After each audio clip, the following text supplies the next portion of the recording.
وہ چیلنج کرتا تھا، بتاتا تھا پولیس کو کہ میں اس جگہ یہ واردات کرنے جا رہا ہوں، مجھے روک سکتے ہو تو روک لو۔ اس نے پہلا جرم جو ہے وہ 13 سال کی عمر میں کیا تھا اور ایک معمولی تنازع پر اس نے اپنے پڑوسی کو قتل کر دیا تھا۔ رحمان جو ہے وہ بذات خود ڈکیت نہیں تھا۔ ارشد پپو نے رحمان کے چچا کو اٹھایا، باقاعدہ فون کر کے رحمان کو مارنے کی آوازیں پوری اس کے چچا کی جو ہے وہ چیخوں کی آوازیں اور وہ سنوائی تھی۔ بسم اللہ الرحمن الرحیم۔ السلام علیکم ناظرین، سنو پوڈ کاسٹ میں خوش آمدید۔ میں ہوں یاسر رشید۔ ناظرین، ایک وقت تھا کہ کراچی کے اندر انڈر ورلڈ کی دنیا پنپ رہی تھی، بڑے بڑے نام سامنے آ رہے تھے جو اس وقت کے ماضی کو اگر کھنگالا جائے، اس میں پرکھا جائے، اس میں دیکھا جائے تو معلوم یہ پڑتا ہے کہ کوئی بڑے نام نہیں تھے۔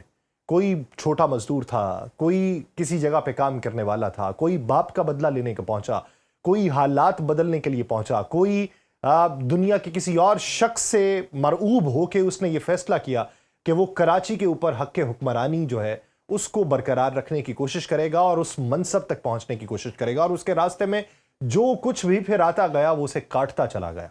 کبھی سر کاٹے گئے، کبھی لاشیں بوریوں میں بھر کے دریاؤں کے اندر، نالوں کے اندر بہائی گئیں، سڑک کنارے پڑی رہیں، مال بنایا گیا اور پیسہ اس حد تک بنایا گیا کہ روبو دبدبا طاقت کے ایوانوں میں بھی سنائی دینے لگا۔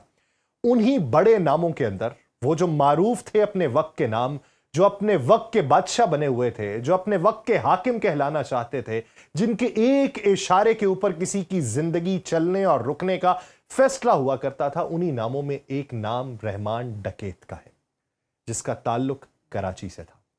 کراچی کی جرائم کی دنیا میں اس نے قدم کیسے رکھا، کن وجوہات کی بنیاد پہ رکھا، جرم کی اس دنیا کے اندر اپنا نام بنانے کی تگ و دو کے اندر کس کس کو مارنے کی کوشش کی گئی، کس کی ایما پر کی گئی، کس کے ساتھ تعلقات بنائے گئے، اب اس کا انجام کیا ہے، اس پورے منظرنامے میں بات کریں گے۔ ہمیں جوائن کیا ہے سنو نیوز کے انویسٹیگیشن ڈیسک کے ہیڈ طارق حبیب صاحب نے۔ طارق صاحب، بہت شکریہ آپ کے وقت کا۔ طارق صاحب، ہم نے جو پچھلا ایپیسوڈ کیا عزیر بلوچ کے اوپر، وہاں پہ کئی رنگینیاں زندگی کی اور کئی اندھیرے جو تھے وہ ہم نے دنیا کے سامنے رکھے ہیں۔ اب یہ رحمان ڈکیت کا جو معاملہ ہے، اس کی زندگی کی بائیوگرافی کا آغاز اگر کیا جائے تو اس سے پہلے بتائیے یہ کہ اس پہ بات کرنا کیوں ضروری ہے؟ دیکھیں یاسر بھی، یہ اس لیے ضروری ہے کہ جو کچھ کراچی میں ہوا، جیسے شروع ہوا، اب جیسے ہم نے یہ ڈیسائیڈ کیا ہے کہ انشاءاللہ ان کاسٹ کے ذریعے ایک ایک کریکٹر کو سامنے لائیں گے، وہ کس طرح آئے،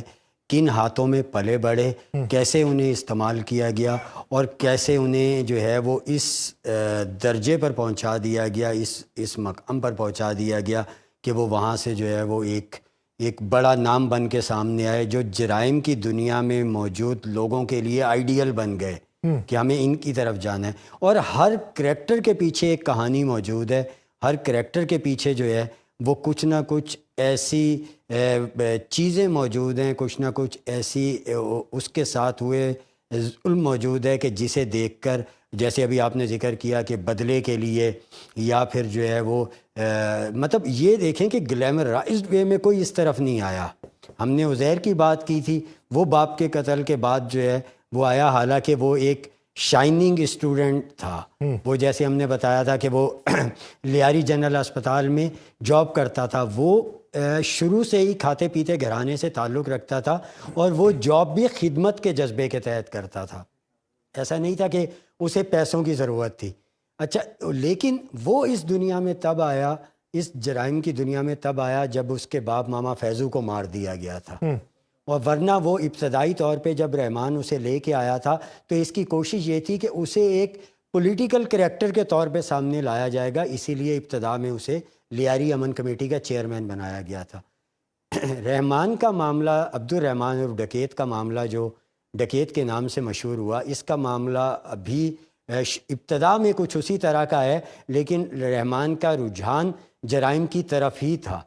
یعنی رحمان کے جو، جیسے ہم نے پچھلے اس میں پوڈ کاسٹ میں بھی ذکر کیا تھا کہ یہ جو دادر شیدل دو بھائی تھے، انہوں نے جب جو ہے وہ منشیات کی دنیا میں قدم رکھا، پھر ان کے سامنے مقابلے پہ بابو ڈکیت آیا۔ بابو ڈکیت نے ایک امپائر کھڑی کر لی اور اس نے جو ہے وہ رحمان کے باپ کو قتل کر دیا اپنی امپائر کو مضبوط بنانے کے لیے۔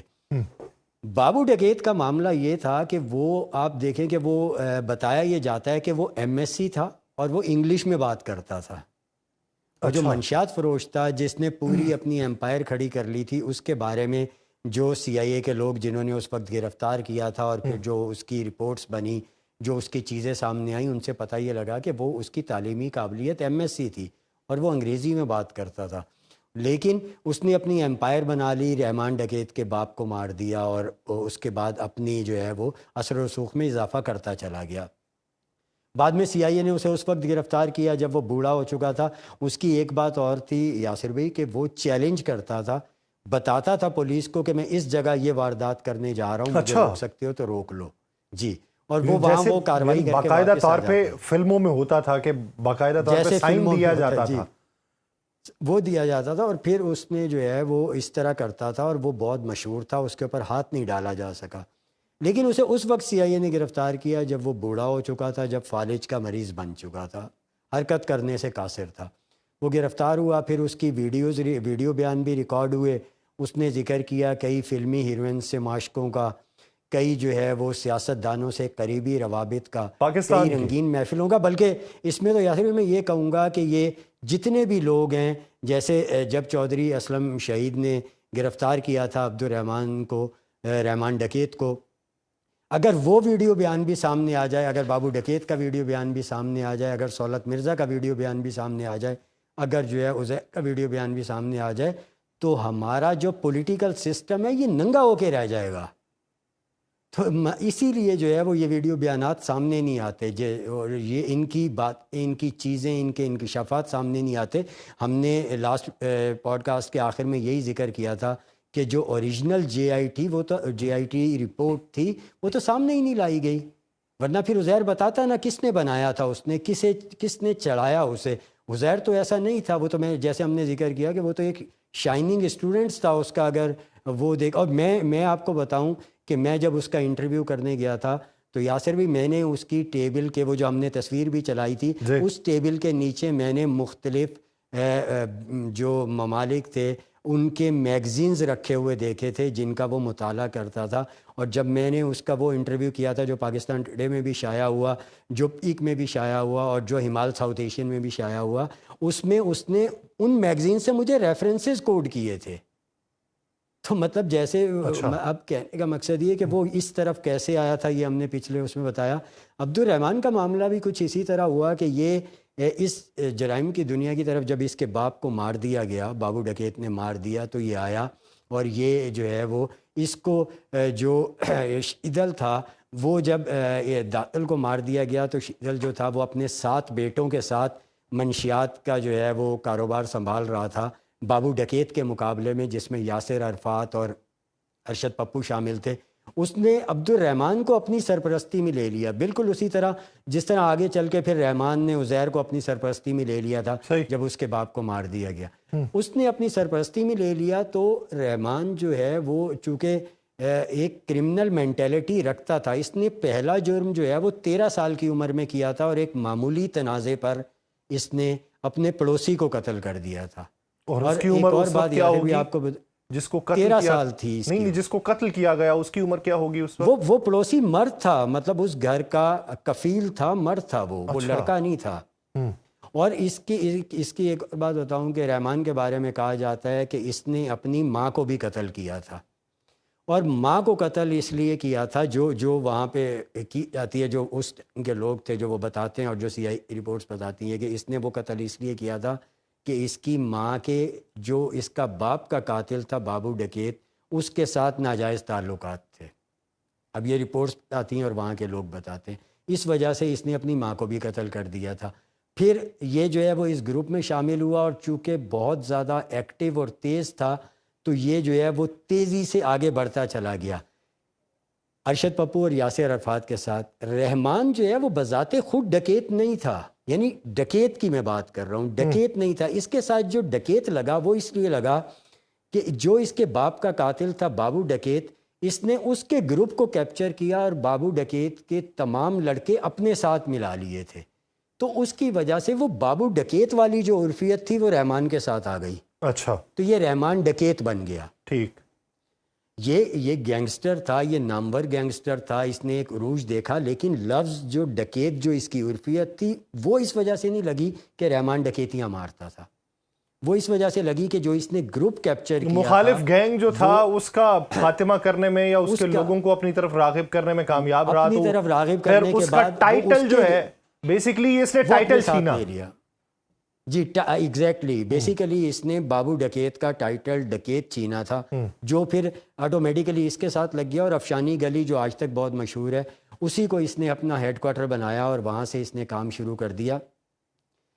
اس کی رحمان ڈکیت جو ہے وہ جتنا بھتے لیتا تھا اور جو اماؤنٹ اس کے پاس جمع ہوتی تھی، اغوا برائے تاوان، بھتہ خوری، منشیات فروشی، ہر قسم کے جرائم میں جو اماؤنٹ جمع ہوتی تھی وہ یہ امانتاً جو ہے وہ شیدل کے پاس رکھواتا تھا، ارشد پپو اور یاسر عرفات کے باپ کے پاس. اچھا. تو یہ اس کی جو رپورٹ سے اور وہ وہاں سے پتہ لگتا ہے اس کی کہانی کا، وہ یہ کہ اس کے جو شیدل سے اختلافات ہوئے وہ بنیادی طور پہ اس لیے ہوئے کہ دو چیزیں ہوئی. ایک تو یاسر عرفات اور عبد الرحمان ڈکیت جو ہے یہ ایک ساتھ گرفتار ہوئے تھے، لیکن شیدل نے کیا کیا کہ اس نے اپنے بیٹے کی ضمانت کروا لی اور اس نے عبد الرحمان ڈکیت کو کہا کہ تم فرار ہو جاؤ، یعنی وہ دونوں ایک ہی کیس میں تھے. اس نے بیٹے کی ضمانت کروائی اور اس کو فرار کروا دیا، جس کی وجہ سے یہ پولیس کے لیے مفرور ہو گیا اور پولیس مسلسل اس کے پیچھے لگ گئی، جبکہ اس کے بیٹے کی ضمانت ہو گئی تھی. دوسرا معاملہ یہ ہوا کہ جب اسے عبد الرحمان جو تھا یہ رحمان ڈکیت، اس کو یہ والی بات بہت زیادہ بری لگی اور یہ پہلی چپکلش تھی جو ان کے درمیان پیدا ہوئی. دوسرا معاملہ، دوسرا جو تنازع تھا وہ اس وقت پیدا ہوا جب عبد الرحمان ڈکیت نے اس نے اپنا جو امانتاً اس نے اس کے پاس رکھوائی ہوئی اماؤنٹ تھی، جو بتایا یہ جاتا کہ تقریباً 5 کروڑ کے قریب تھی، اور یہ آپ دیکھیں کہ یہ کروڑوں روپے اس وقت کی بات ہو رہی ہے. یہ کس سال کی بات ہو رہی ہے؟ یہ بات ہو رہی ہے 90s کے اینڈ کی. اچھا، اس وقت 5 کروڑ؟ اور یہ 2000 کے شروع کی یہ بات ہے، اور اس وقت یہ اماؤنٹ 5 کروڑ کی تھی، یعنی 2000 کے آغاز کی بات ہے، 21ویں صدی کے آغاز کی بات ہے. یہ جو ہے اس وقت کی یہ اماؤنٹ تھی، اور اس ٹائم آپ اندازہ کر سکتے ہیں کہ اس ٹائم ہزاروں اور لاکھوں لوگوں کے لیے کتنی اہمیت رکھتے تھے، اور یہ کروڑوں میں بات چیت چل رہی تھی. تو جو بتایا جاتا ہے وہ یہ کہ 5 کروڑ کی اماؤنٹ تھی.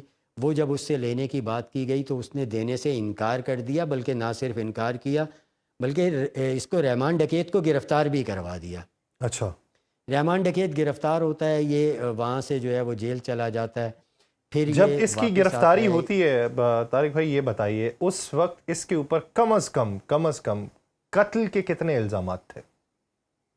دیکھیے، جب اس کی گرفتاری ہوئی تو اس ٹائم جو رپورٹ میں چیزیں سامنے آتی ہیں یہ کہا جاتا ہے کہ قتل اور اقدام قتل کے 11 مقدمات تھے اس وقت. اچھا. یہ اس گرفتاری کی بات کی جا رہی ہے جس پہ جو ہے وہ اسے جیل نے خود گرفتار کروایا تھا.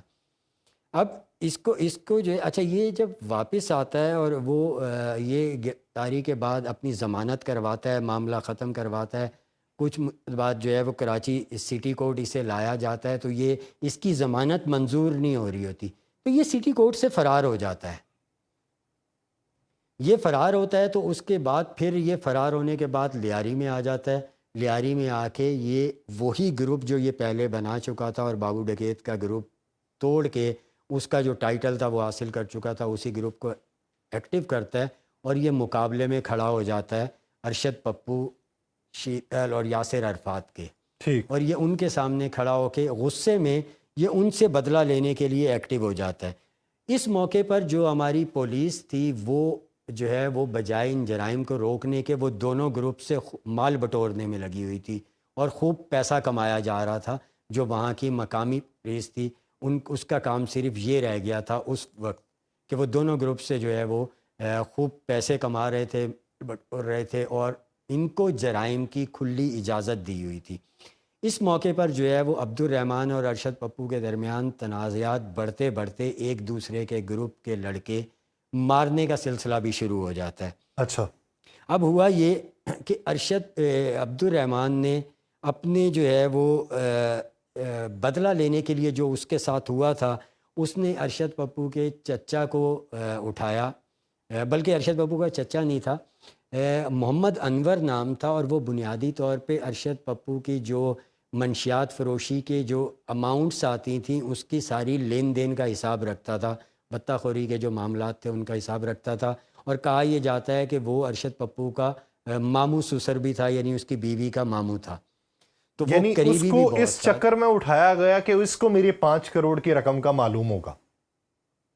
جی ہاں، وہ اس کو اس چکر میں اٹھایا گیا، اور پھر جب وہ چیزیں سامنے نہیں آئیں تو جو ارشد پپو کے باپ نے جو دھوکہ رحمان ڈکیت کو دیا تھا اس کا بدلہ لینے کے لیے محمد انور کو قتل کر دیا گیا، اور پھر میسج جو ہے وہ ارشد پپو کو کروایا گیا کہ میں یہ جو ہے یہ میں نے اس چیز کا بدلہ لیا ہے۔ یہاں پہ یاسر بھائی یہ کہ ارشد پپو اپنے باپ اور اپنے بھائیوں کی اور جو باپ کا اثر و رسوخ تھا اس کی وجہ سے رحمان ڈکیت کے مقابلے میں زیادہ پاورفل تھا اس اچھا، ٹائم تک کی ہم بات کر رہے ہیں۔ ٹھیک۔ ارشد پپو نے جواب میں جو ہے وہ اس کے رحمان کے چچا کو اٹھایا اور چچا کو اٹھا کے ہب چوکی کی طرف لے جا کے اسے مار دیا، اور مارنے کا کہا یہ جاتا ہے کہ باقاعدہ فون کر کے رحمان کو مارنے کی پوری فائرنگ اور آوازیں پوری اس کے چچا کی جو ہے وہ چیخوں کی آوازیں اور وہ سنوائی تھیں۔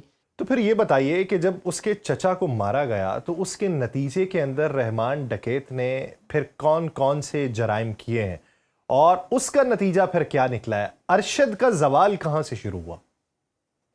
دیکھیں یاسر بھی اس میں ہوا یہ کہ جب ارشد نے اس کے چچا کو مارا تو اس کے بعد ارشد پپو مضبوط پوزیشن میں تھا۔ اس نے چن چن کر رحمان کے ساتھیوں کو، رحمان کے ہمدردوں کو، اور وہ لوگ جو رحمان کو بھتہ دیتے تھے، جو اس کی فائنینشل سپلائی لائن بحال رکھے ہوئے تھے، اس نے ان ٹارگیٹس کو ہٹ کیا اور ان کو مارا، جس کی وجہ سے یہ کہا جا سکتا ہے کہ اس وقت اس موقع پر رحمان کی کمر ٹوٹ چکی تھی، رحمان بلوچستان فرار ہو گیا، اور تو ارشد رحمان پپو کو اس پاور میں آ وقت گیا۔ اس انٹینسٹی کا اندازہ نہیں تھا کہ جب وہ اس کے ماما سسر یعنی ان کا جو اکاؤنٹنٹ تھا اس کو ٹارگٹ کیا گیا؟ رحمان کو شاید اس ٹائم جو ہے وہ اس حد تک کے رد عمل کا اندازہ نہیں تھا، یہی تھا کہ کاؤنٹر میں ضرور یہ نقصان پہنچا سکتا ہے لڑکوں کو، لیکن اس درجہ یہ اس کو پورے گینگ کو ختم کرنے کی کوشش کرے گا۔ ان ساری سچویشن سے جو یہ سامنے آتی ہیں، اس سے یہ ظاہر ہوتا ہے کہ رحمان کو اس کا اندازہ نہیں تھا کہ اتنا سخت رد عمل بھی آ سکتا ہے۔ ٹھیک۔ رحمان بلوچستان فرار ہو جاتا ہے، اور اس دوران جو ہے وہ جب کریکٹر ماما فیضو کو جو ہے وہ مارا جاتا ہے، جیسے جن کا ہم لاسٹ اس میں پوڈ کاسٹ میں ذکر کر چکے ہیں کہ جو عزیر کے والد تھا، اور وہ جو ہے وہ ایک ٹائم کیپر تھا ایک بس اڈے کا جو جٹ مارکیٹ میں لیاری کے موجود ہے، تو اس کو جب مارا جاتا ہے تو پھر عزیر سامنے آتا ہے اور رحمان عزیر کو سرپرستی میں لے لیتا ہے، جس طرح اسے لیا گیا تھا، تو یہ اس کو سرپرستی میں لیتا ہے، اور پھر جنگ جو ہے وہ عزیر کے ذریعے لڑکوں کو گیدر کرنے کا اور یہ سارا معاملہ شروع کرایا جاتا ہے۔ اب ہوا یہ تھا کہ یہ جب رحمان واپس آتا ہے، واپس آ کے یہ دوبارہ ری آرگنائز کرنے کی کوشش کرتا ہے، لیکن دیکھیں یہاں پہ سیاسی معاملات شروع ہو جاتے ہیں۔ اس وقت پوزیشن یہ تھی کہ ارشد پپو کو ایم کیو ایم لندن اس کے اوپر ہاتھ رکھنا شروع ہو گئی تھی، کیونکہ لیاری پیپلز پارٹی کا گڑھ تھا۔ اچھا۔ اور ساری کوشش کے باوجود، سارے کراچی میں ایم کیو ایم لندن قبضہ کرنے کے باوجود، ایک لیاری ایسی جگہ تھی جہاں پہ قبضہ نہیں کر پاتی تھی۔ لیاری کی قومی اور صوبائی اسمبلی کی نشستیں جو ہیں وہاں سے بری طریقے سے ایم کیو ایم ہارتی تھی اور ضمانتیں تک ضبط ہو جاتی تھی ان کی، تو یہ پوزیشن لیاری میں تھی۔ ایم کیو ایم کا ایک عرصے سے خواب تھا کہ کسی طریقے سے لیاری پر قبضہ کیا جائے۔ ٹھیک۔ ان کی جانب سے ارشد پپو کو سپورٹ کی جاتی ہے، ارشد پپو ان کی حمایت لے لیتا ہے، اور یہی ارشد پپو کی غلطی بنتی ہے۔ یعنی جب وہ ارشد پپو حمایت کا لے تعلق لیتے پہلے پاکستان پیپلز پارٹی کے ساتھ، یا جھکاؤ یا سیاسی وابستگی یا نظریات پی پی کی طرف تھے؟ ارشد پپو کے بنیادی طور پہ کسی کی طرف صرف مفادات کی سیاست تھی کہ جہاں سے مفاد حاصل ہوتا ہے، جہاں سے اس کی جرائم کی دنیا کی یعنی رکاوٹوں کو ہم یہ کم کہہ کیا سکتے ہیں جائے۔ کہ ایک وقت تک اس کے مفادات پیپلز پارٹی سے جڑے رہے، یا وہاں سے اسے فنڈنگ ہوتی رہی؟ نہیں، فنڈنگ میرا نہیں خیال کہ جو ہے فنڈنگ کا معاملہ کم از کم ارشد پپو تک رہا ہے، جو میری نالج ہے، جتنا میں جانتا ہوں۔ البتہ منشیات کے کاروبار میں اس وقت پہ میں نے آپ کو بتایا کہ جو یہ شیتل اور دادل تھے اور جو بابو ڈکیت تھا، ان کی بابو ڈکیت کی گرفتاری نے اور اس کے ویڈیو بیان نے پیپلز پارٹی کے کئی لوگوں سے جو ہے وہ تعلقات کے بھانڈا پھوڑا تھا مطلب اس نے. صحیح. تو جو ارشد پپو کا معاملہ تھا اس میں ایسا نہیں تھا کہ پیپلز پارٹی کی طرف جھکاؤ ہے یا اس کی طرف، لیکن چونکہ وہ راج کرنا چاہتا تھا تو جب اسے ایم کیو ایم لندن کی سپورٹ ملی تو اس نے اس سپورٹ کو یس کہا. اور یہی بنیادی طور پہ غلطی بن گئی ارشد پپو کی کہ اس نے جو ہے وہ ان کی طرف جھکاؤ ظاہر کیا.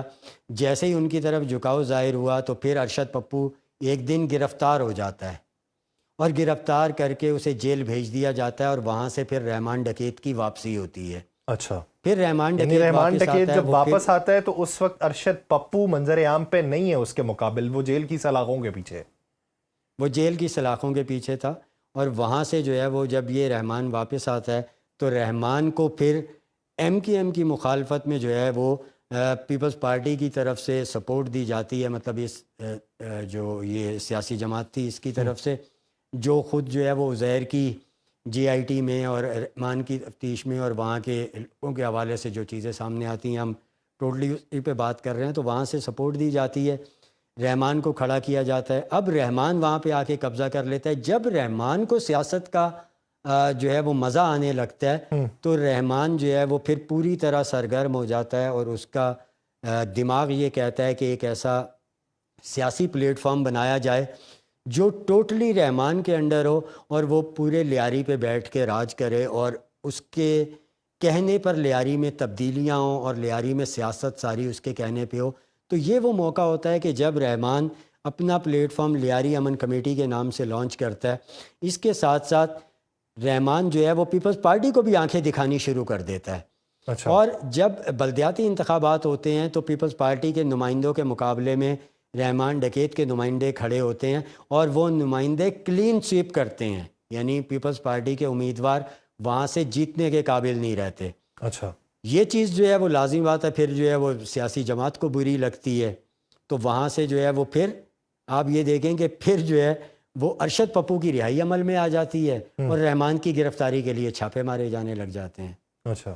تو یہ سلسلہ شروع ہو جاتا ہے. لیاری امن کمیٹی کا جو ہے وہ چیئرمین بنا دیا جاتا ہے عزیر بلوچ کو، کیونکہ جیسے ہم نے ذکر کیا کہ عزیر بلوچ بنیادی طور پہ جو ہے وہ کرمنل مینٹیلٹی کا نہیں تھا، تو اسے اسی صورت میں سامنے لانے کی کوشش کی جاتی ہے. لیاری کے اندر مختلف جو ہے وہ فلاحی کاموں میں اس کو شامل کیا جاتا ہے، اسکول بنواتا ہے اور کئی جو ہے وہ خواتین بچیوں کو، یعنی بچیوں کو اس نے لاہور وظیفہ دے کے لاہور بھجوایا. یہاں انہوں نے لمز میں تعلیم حاصل کی، بلکہ ایک موقع پہ عزیر نے میڈیا کو ان بچیوں کا ڈیٹا بھی دیا تھا جن دنوں لیاری امن کمیٹی کا بڑا چرچا تھا اور وہ اس کے ساتھ چل رہا تھا.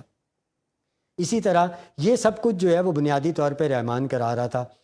اچھا، چودھری اسلم نے رحمان کو پہلی دفعہ گرفتار کیا، ٹھٹھا سے گرفتار کیا. وہ گرفتار کر کے اسے لے کے آیا تو اسے انٹیروگیٹ کیا گیا اور رحمان جو ہے وہ چودھری کے بندوں کو 2 کروڑ روپیہ دے کے وہاں سے فرار ہو جاتا ہے. اب ہوا یہ کہ چودھری نے جو گرفتاری کی تھی، نہیں بلکہ اس میں ہوتا یہ ہے کہ وہاں سے گرفتار کر کے آتا ہے، اسے حوالے کر دیا جاتا ہے، وہ جیل سے فرار ہو جاتا ہے. دوسری دفعہ جب یہ بھاگا تھا کورٹ سے فرار ہوتا ہے. دوسری دفعہ جب اس کو گرفتار کیا، وہ کوئٹہ کے ٹاؤن سے گرفتار کیا تھا چودھری اسلم نے، اور وہاں سے جب اس کو لے کے آتے ہیں تو اس کی گرفتاری جو ہے وہ ڈالی نہیں گئی تھی، یعنی گرفتاری کاغذوں پر نہیں لائی گئی تھی. اسے وہاں رکھا گیا تھا، انٹیروگیٹ کیا جا رہا تھا. تو یہ چودھری اسلم کی ٹیم کے 2 ممبرز کو جو بتایا جاتا ہے، اور چودھری اسلم سے بھی ہماری اس حوالے سے بات چیت ہوتی رہتی تھی، 2 کروڑ روپے دے کے وہاں سے فرار ہو جاتا ہے.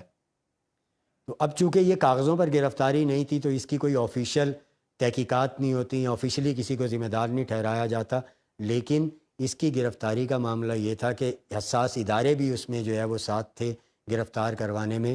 تو اندرونی طور پہ تمام جو ادارے ہیں انہوں نے اس کی تحقیقات بھی کی اور وہ جو 2 لوگ تھے ان کو ذمہ دار ٹھہرا کر گرفتار بھی کیا گیا تھا. ٹھیک. تیسری دفعہ جب اس کو جو ہے وہ گرفتاری کے لیے ہب کارروائی کی جاتی ہے تو وہاں پہ چودھری اسلم جو ہے وہ خود لیڈ کر رہے ہوتے ہیں. عرفان بہادر وہ ابھی ہیں، ہمارے بہت اچھے دوست بھی ہیں، وہ بھی شامل تھے، حساس اداروں کے لوگ بھی شامل تھے. جب یہ وہاں سے چودھری اس کو رحمان ڈکیت کو گرفتار کرنے جاتے ہیں تو رحمان کو پہلے سے اطلاع مل جاتی ہے اور وہ حملہ کر دیتا ہے، جس میں حساس ادارے کے لوگ چودھری اسلم، عرفان بہادر اور دیگر سپاہی جو ہے وہ زخمی بھی ہوتے ہیں، گولیاں لگتی ہیں انہیں۔ اچھا، اس کے بعد ہوتا یہ ہے کہ رحمان کو ڈھونڈنے کے لیے تمام ادارے، پولیس اور یہ جو ہمارے اسلم ان کی ٹیم یہ سرگرم تھے، اور چودھری اسلم سے جب ہم ملتے تھے تو وہ ایک بات کہتے تھے یار میں عمرہ کرنے گیا تھا تو میں نے جو ہے وہ خانہ کعبہ کا غلاف پکڑ کر اللہ تعالیٰ سے دعا مانگی تھی کہ یہ بندہ میرے ہاتھ آئے، کیونکہ اس کا میری کسٹڈی سے فرار ہو جانا میرے اوپر ایک جو ہے وہ سیاہ دھبا ہے، اسے ریموو ہونا چاہیے۔ خیر یہ معاملہ چلتا رہا، اور پھر جو ہے وہ اطلاع ایک سامنے آتی ہے 2009 میں کہ رحمان ڈکیت کا انکاؤنٹر ہو گیا ساتھیوں سمیت۔ اچھا، اس میں بھی ایسے آئی کہ میں کراچی پریس کلب میں تھا اور مجھے میری سورس نے اطلاع دی کہ ان کی ڈیڈ باڈیز جو ہیں وہ جناح اسپتال کے مردہ خانے لائی جا رہی ہیں۔ اچھا، تو میں تھا اور دیگر دو صحافی تھے، تو ہم نے آپس میں، آپ جانتے ہیں صحافیوں میں مقابلہ ہوتا ہے کہ بھئی ایک دوسرے سے پہلے میکسیمم انفارمیشن حاصل کر لی جائیں۔ تو وہ جو ہے وہ صرف ایک ہی دوست کو بتایا اور ہم وہاں پہنچے، وہاں پہنچ کے ویٹ کرنے لگ گئے، ابھی تک ڈیڈ باڈیز آئی نہیں تھیں۔ تو اس کے بعد ڈیڈ باڈیز آئیں اور اس کے ساتھ لوگ بھی موجود تھے، چودھری اسلم تھے، عرفان بہادر، دیگر لوگ تھے کہ جی انکاؤنٹر ہوا ہے اور ہم نے جو ہے وہ مار دیا ان کو۔ یہ انکاؤنٹر تو ہو گیا۔ اس انکاؤنٹر کے بعد مختلف جو ہے وہ میڈیا پر بھی رپورٹس آئیں اور سورسز نے بھی بتایا کہ اس انکاؤنٹرز کے حوالے سے مختلف خدشات جو ہے وہ پائے جا رہے تھے، تحفظات پائے جا رہے تھے کہ یہ انکاؤنٹر بنیادی طور پہ گرفتار کرنے کے بعد جو ہے مبینہ طور پہ گرفتار کرنے کے بعد مارا گیا۔ اچھا، اس میں دو تین چیزیں سامنے آئی، جیسے جو خود چودھری کے ٹیم کے لوگ تھے انہوں نے دو نے بتایا کہ یہ بلوچستان میں شو کیا گیا تھا، جبکہ ڈیڈ باڈیز وہاں جب پہنچی تھیں تو ان سے تازہ خون بہہ رہا تھا، یعنی اس کا کہنا یہ تھا کہ یہ قریب ہی کہیں مارے گئے تھے۔ ٹھیک۔ دوسری جو ہے وہ او ڈی آئی تھی کہ جی یہ جو ہے وہ نیشنل ہائی وے کی طرف مارے گئے ہیں۔ اور تیسری جو ایک جو ہے وہ چیز اس وقت سامنے آئی، وہ سب سے زیادہ دلچسپ تھی، وہ یہ تھی کہ یہ جو ہے وہ اٹھائے کسی اور ادارے نے تھے، اور چودھری نے جا کے، چودھری اسلم نے ان سے یہ حاصل کیے تھے، اور یہ بات بھی جو ہے وہ سامنے آئی کہ وہاں پہ شاید مبینہ طور پہ وہاں خرید و فروخت کا معاملہ ہوا تھا کہ یہ جو ہے وہ آپ لے لیں، چونکہ جو یہ ٹیم تھی جن کی کسٹڈی سے یہ فرار ہوا تھا وہ جو ہے وہ اپنے اوپر سے اس داغ کو دھونا بھی چاہ رہی تھی، لیکن اور اس پہ پے کیا گیا۔ جی ہاں، یہ مطلب یہ ایک چیز بھی سامنے آئی جب مختلف کنٹروورشل تھیریز سامنے آ رہی تھیں، تو ان میں ایک تھیری یہ بھی سامنے آئی تھی کہ اصل میں یہ معاملہ ہوا تھا، گرفتار جو ہے وہ دیگر لوگوں نے کیا تھا اور ان سے پھر یہ لیا گیا تھا تاکہ جو ہے وہ ایک جو کسٹڈی سے یہ فرار ہوا تھا اس داغ کو دھویا جا سکے۔ جو بھی چیز ہوئی ان دا اینڈ یہ مقابلہ جو ہے یہ متنازع تھا کہ یہ اس کو جو ہے وہ تسلیم نہیں کیا جا رہا تھا کہ یہ جینون پولیس مقابلہ ہے۔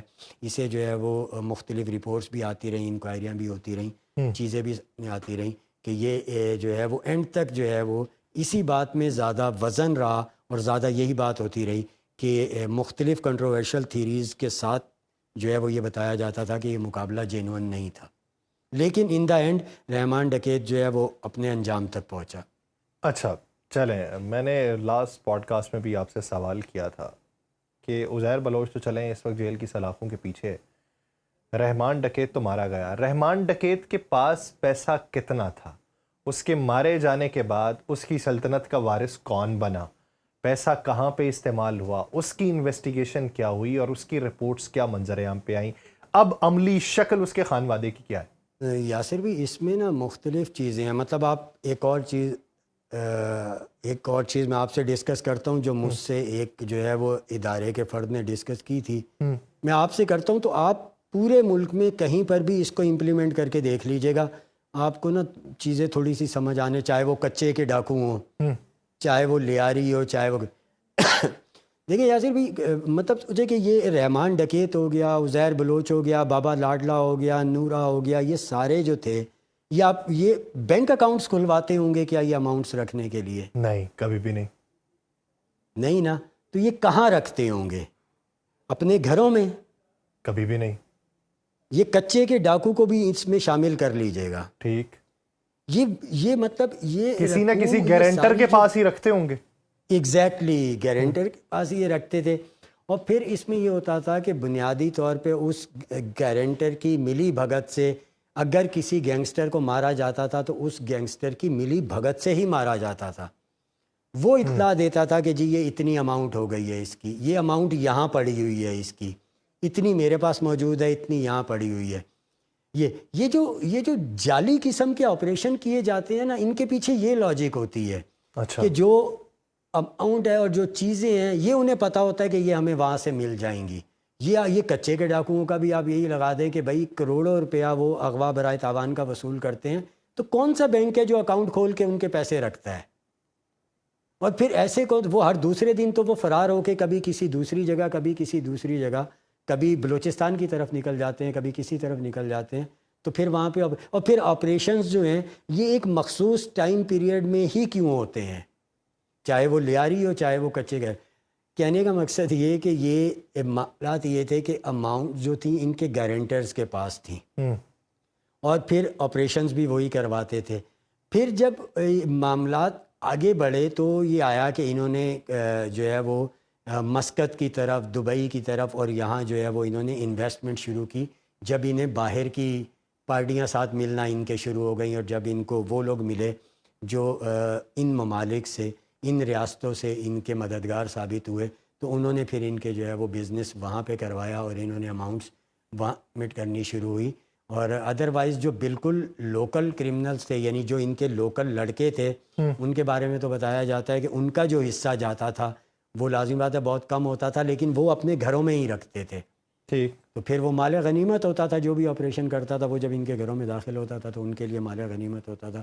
تو بیسیکلی مال غنیمت تھوڑا سا بڑھنے کا انتظار بھی کیا جاتا ہے, جو تاثر ملتا ہے, اور جو جن دوستوں یاروں سے بات ہوتی ہے ان سے پتہ ہوتا ہے کہ یہ تو یعنی یہ کہا جا سکتا ہے کہ اب رحمان ڈکیت کے بیرون ملک جو پھر جائیدادیں ہیں ان کے سوا پاکستان میں کچھ بھی نہیں تھا. نہیں, رحمان ڈکیت کے حوالے سے تو یہ چیز آتی ہے, بلکہ ایک اور چیز جو ابھی سننے میں آئی ہے, کنفرمیشن نہیں ہے, کہ رحمان ڈکیت کا بیٹا جو ہے وہ اب لیاری میں سرگرم ہو رہا ہے. تو یہ دیکھیں آپ, وہی جیسے ہم اس دن بھی بات کر رہے تھے کہ وہ انڈین فلمز کا وہ سین نہیں ہوتا کہ وہ باپ کے بعد بیٹا قتل کا بدلہ لے رہا ہے, اور پھر بیٹا آ کے گدی سنبھالے گا, اور وہ مطلب اس طرح کے اب یہ سننے میں آ رہا ہے کہ اس کا بیٹا جو ہے وہ وہاں پہ سرگرم ہو رہا ہے. اور جو بکھرے ہوئے گینگز کے لوگ ہیں جو مختلف آپریشنز کے بعد جو ہے وہ وہاں سے تتر بتر ہو گئے تھے, اور خاص کر یہ جو بڑے نام تھے جیسے ارشد پپو, غفار ذکری, یہ مارے جانے کے بعد, عزیر کی گرفتاری کے بعد جو تتر بتر ہو گئے تھے, ان کو وہاں سے وہ جمع کر رہا ہے اور ان کو اکٹھا کرنے کی کوششیں کر رہا ہے. یہ سننے میں آ رہا ہے, اس کی کچھ جو وہاں کے مقامی دوست ہیں ان سے جب بات ہوئی انہوں نے بتایا, لیکن اس کی تصدیق تاحال نہیں ہو سکی ہے. تو یہ دیکھیں جو عزیر کی, ہم نے اس دن بھی میں نے آپ کو اس کے اکاؤنٹس کی, اس کی وہ ساری ڈیٹیلز جو جے آئی ٹی میں موجود تھیں, جے آئی ٹی رپورٹ میں نے وہ آپ کو دکھائی تھی. وہ اس کے معاملات اسی طریقے سے چل رہے ہیں. اور جیسے میں نے پہلے کہا کہ جو دوست یار ہوتے ہیں جن پہ آپ نے اپنے اچھے ٹائم میں, یعنی ان کا اچھا ٹائم اور اس ٹائم میں جو آپ نے احسانات کیے ہوتے ہیں, تو وہ آپ کے احسانات تلے دبے ہوئے ہوتے ہیں. جو عزیر کے احسانات تلے دبے ہوئے تھے وہ وہاں پہ اب دیکھ رہے ہیں, چیزوں کو دیکھ بھی رہے ہیں. اور یہ بھی سننے میں آیا ہے کہ کئی جو ہے وہ قبضہ کر کے بیٹھ گئے ہیں عزیر کی پراپرٹی پہ, جس کی وجہ سے اس کے اہل خانہ کو جو ہے وہ شدید مشکلات کا بھی سامنا ہے. مطلب اس طرح کی. تو بہرحال جو چلے میرا ایک آخری سوال, یہ آپ وہ جو کہتے ہیں گارنٹرز کے پاس چیزیں پڑی ہوتی تھیں اور پھر پتہ ہوتا تھا کہ کہاں پہ چیزیں پڑی ہیں, تو وہاں سے برآمد ہو جاتی تھی, تو برآمد ہونے والا تناسب کتنا ہوگا زیادہ سے زیادہ؟ یہ تو یاسر بھی آپ خود بھی اندازہ کر سکتے ہیں نا کہ جتنا ہمیں اعتبار ہے اپنے پولیس سسٹم پہ اور چیزوں پہ, تو میں نے آپ کو بتایا نا, تو یہ تو آپریشن میں تاخیر بھی اس لیے کی جاتی تھی کہ مال غنیمت میں تھوڑا سا اضافہ ہو جائے. جو خود جو ہے وہ مطلب ہمارے جو وہاں پہ تھے, جو دوست تھے, وہ جب بتاتے تھے واپس آتے تھے, تو مالی اور اس میں تو جو ہے وہ تناسب کم ہوتا تھا. البتہ جو اسلحہ وغیرہ جو برآمد ہوتا تھا, جو چیزیں وہاں سے برآمد ہوتی تھیں, وہ البتہ پوری طرح جمع کیا جاتا تھا, اور وہ اس کا تناسب پورا ہی رہتا تھا, وہ پورا ہی ظاہر کیا جاتا. ٹھیک, یعنی یہ ہے آغاز سے انجام تک رحمان ڈکیت کی کہانی, جس میں مختلف اور کرداروں کے اوپر بھی ہم نے روشنی ڈالی ہے. اگلی کسی اور ایپیسوڈ میں حاضر ہوں گے کسی اور جرم کی دنیا کے شاہکار کے ساتھ کہ جو اپنے نام کو شاہکار کے طور پہ پیش کرتا تھا لیکن بدامنی کا عنصر پھیلانے میں اس کا بنیادی کردار تھا. کراچی کی اسی دنیا کا تذکرہ ہوتا رہے گا. بہت شکریہ طارق حبیب صاحب اس حوالے سے اپنا وقت دینے کے لیے. ناظرین اس ایپیسوڈ سے مجھے دیجیے اجازت. آپ سے ملاقات ہوگی کسی اور ایپیسوڈ میں. اپنا بہت سا خیال رکھیے گا. اللہ نگہبان.